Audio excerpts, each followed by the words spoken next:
اعوذ باللہ من الشیطان الرجیم بسم اللہ الرحمن الرحیم اللہم صلی علی محمد وعلی آل محمد ولا حول ولا قوة الا باللہ العلی العظیم۔ ناظرین سامعین، آپ کے مسائل اور ان کا حل کا آج پہلا پروگرام ہے، اور ہمارے ساتھ جو ہیں پاکستان کے ایک نامور عالم دین مفتی مسعود احمد صاحب، جو فاضل عالم ہیں دارالعلوم کراچی سے، اور الحمدللہ پاکستان کے مایہ ناز مفتی اعظم پاکستان حضرت مولانا مفتی محمد تقی عثمانی حافظ اللہ تعالیٰ کے شاگردوں میں سے ہیں۔ تو آج ہم مفتی صاحب سے جو ہے، جیسا کہ ہم نے اپنے انٹروڈکٹری جو ہمارا ٹیٹوریل ویڈیو چلا تھا اس میں ہم نے بتایا تھا کہ آپ کے مسائل ان کا حل میں جتنے بھی دینی اور فقہی مسائل ہیں ان پر ہم مفتی مسعود صاحب سے جو ہے وہ علمی رائے لیں گے اور اس سے مستفید ہوں گے۔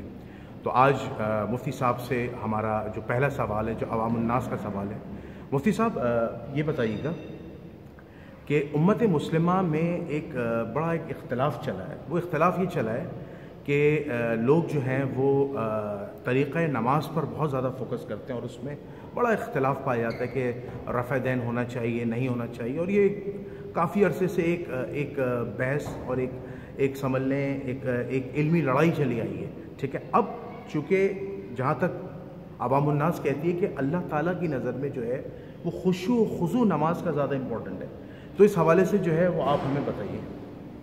بسم اللہ الرحمن الرحیم۔ جناب، میں یہاں پر یہ بات عرض کروں گا کہ ایک ہے نماز کی روح۔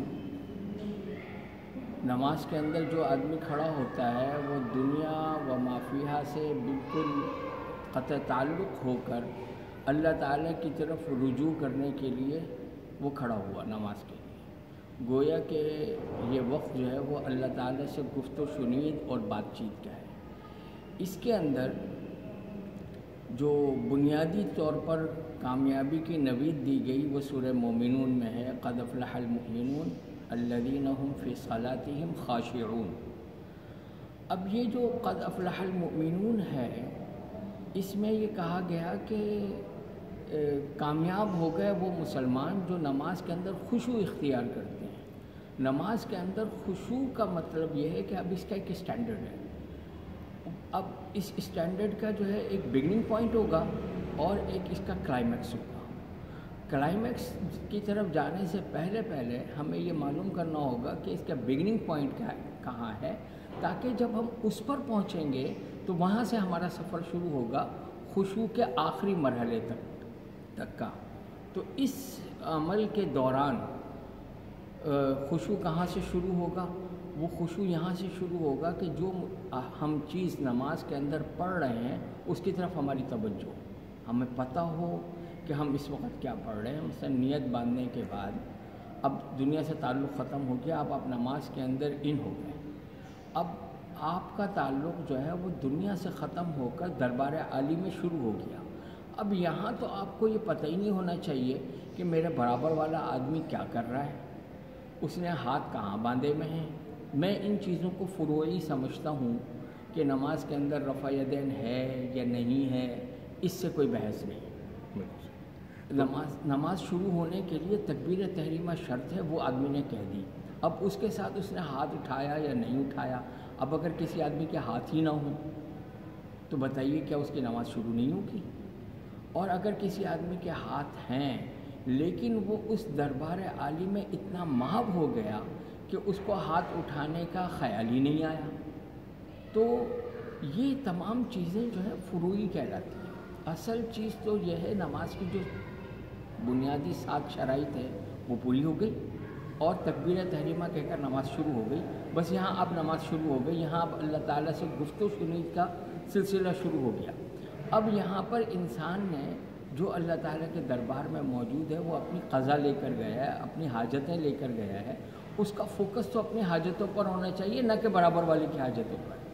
ہمارے ہاں ایک بہت برا تاثر یہ قائم ہو گیا کہ جناب آپ سے آپ کے گرد و پیش کے لوگوں کے بارے میں بھی پوچھو گی، ٹھیک ہے یہ بالکل ایک انتہا ہے، لیکن ابتدا تو انسان کی اپنی ذات ہے، تو اس ذات کے اندر رہ کر جب وہ توجہ کرے گا اور اللہ تعالیٰ کی طرف رجوع کرے گا تو پھر یہ سوال ہی پیدا نہیں ہوگا، اس کے ذہن میں یہ چیزیں آئیں گی نہیں کہ میں رفع یدین کروں یا نہ کروں۔ دیکھیں بات یہ ہے کہ اللہ تعالیٰ نے معیار قرار دیا حضور صلی اللہ علیہ وسلم کی زندگی کو، اس زندگی کے اندر نماز کے کتنے طریقے ملے، یہ جب انسان قرآن کو پڑھے گا اور حدیث کو پڑھے گا، جب پڑھنا شروع کرے گا، اس کے اندر کھوئے گا، اس کے اندر غوطے لگائے گا اس سمندر کے اندر، تو اس کو پتہ چلے گا نا کہ روح کہاں ہے اور کہاں اس نے روح کو چھوڑ دیا اور فرو کے اندر وہ چلا گیا۔ اب شیطان تو لگا ہوا ہے نا، اس کے بارے میں کیا کہ وَلَا يَصُدَّنَّكُمُ الشَّيْطَانُ، سورہ شورا کے اندر ارشاد فرمایا کہ شیطان جو ہے وہ تمہیں گمراہ نہ کر دے، تمہارا راستہ نہ روکے۔ وہ روکے گا اسی طرح سے کہ تمہارے جو ہے نا وہ کپڑے کی کریز خراب ہو رہی ہے، اب تم یہاں پر جو ہے وہ سجدے میں جاؤ گے تو تمہارے گھٹنے میں تکلیف ہوگی، تم رکوع میں جاؤ گے تو تمہیں کتنا جھکنا ہے وہ اس طرف توجہ دلائے گا۔ وہ یہاں پر یہ تھوڑی کہے گا کہ تم جو ہے نا اس نماز کو پڑھتے ہوئے جو ہے یہ سوچو کہ بازار میں کون سی چیز کتنے کی مل رہی ہے، گھر کے اندر جو ہے وہ کون سے مسائل تھے، اس وقت جو ہے میں کن چیزوں کے اندر اگر آفس میں تھا تو میرا پروجیکٹ کہاں پر چل رہا تھا۔ یہاں پر میں مثال دوں گا کہ نماز کی جو کیفیت ہے وہ گویا کہ آپ کا ایک پروگرام ہے۔ بالکل صحیح۔ اب آپ جب اپنی پروگرامنگ کر رہے ہیں تو اس کے اندر آپ کے پاس دو طریقے ہوتے ہیں۔ آج کل میرا کچھ تعلق جو ہے وہ سافٹ ویئر انڈسٹری سے بھی ہے، تو ہم جب اس میں کوئی پروگرام بناتے ہیں تو ہمارے ذہن میں یہ ہوتا ہے کہ ہم نے پورا پروگرام اپنا بنانا ہے یا کلائنٹ نے ہم سے ویب سائٹ مانگی ہے کہ جی 10 دن کے اندر دے دو، تو اس میں ہمیں بوٹ اسٹریپ بھی مل جائیں گے، ٹیمپلیٹس بھی مل جائیں گے۔